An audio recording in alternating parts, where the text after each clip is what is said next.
So you won an Oscar for CODA a few years ago. What went through your mind when you realized that you won?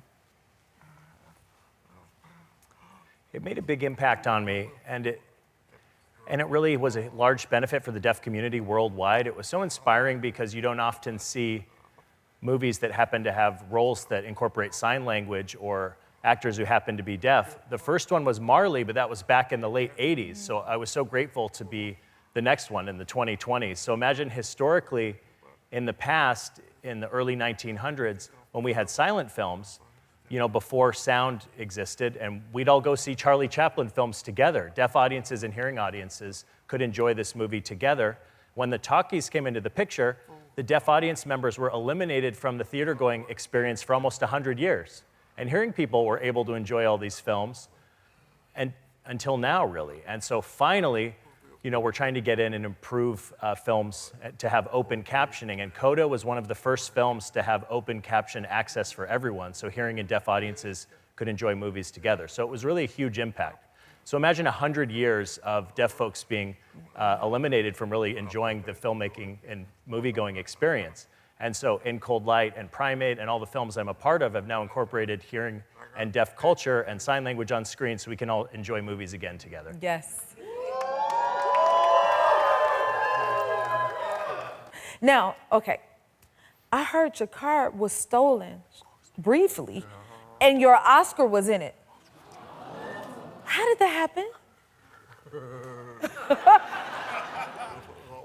Well, after I won the Oscar, I was so excited. I got home to Arizona, where I live, in the Phoenix area. And the city of Mesa, Arizona, my hometown, the mayor asked me to present me the key to the city of Mesa and asked me to bring the Oscar for all the photos we were taking. So this thing weighs about 10 pounds, and I'm switching it from hand to hand, signing with one hand, passing it to the other hand, and signing with one hand for about 2 hours, and I really needed a break. And so I said, hey, my Jeep's parked outside. So I went outside and I wrapped it in something, hid it in the back seat, and left it in my Jeep and went back inside the key to the city ceremony for about another hour. And when I came outside, my Jeep was gone. And so I had this vision. They gave me the Oscar. I had to sign this contract saying that even after my death, I'm responsible for passing it along in my will to someone in my family. And if not, I had to put it in the Academy Museum in LA if anything happens. And then I'm just standing there and my Jeep and the Oscar are gone. And I was so worried. I didn't really care about the car because I had car insurance. I was like, okay, I can get another car. But you can't replace the Oscar. So what was I gonna do? And so my manager called 911. And about 30 minutes later, they found the Jeep. Oh, goodness. And they caught who took the Jeep, which was 4 kids. Oh, Lord. 12 to 16 years old. They were like little gremlins. And they came and they stole my Jeep. And so they caught the kids. And I got to the scene where the cops had caught these kids. And I checked in the back seat.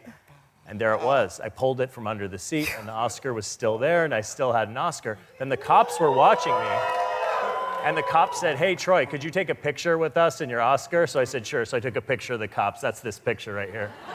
That is amazing. I just want to say, where's the camera? Hey, cops in Mesa, Arizona, thank you so much for your service. Yes. That was an amazing story. Let's talk about your new movie, In Cold Light, where you played a rodeo cowboy. That is amazing. Did you learn like any new skills? Well, being from Arizona, I grew up horseback riding, and there's a lot of horses there and horse culture and Western culture, and so that really stuck to me.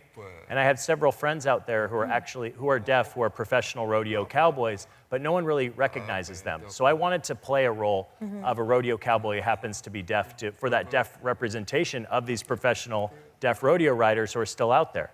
So I wanted to show Hollywood to think outside of the box. And I like to play roles that are something people have never thought of. So it was a really fun opportunity. But in real life, I'm not a professional rodeo rider. Others, some stunt guys took care of that for me. Okay. Your happy place is here. What was your favorite part? Drop it in the comments and subscribe to help keep the joy coming.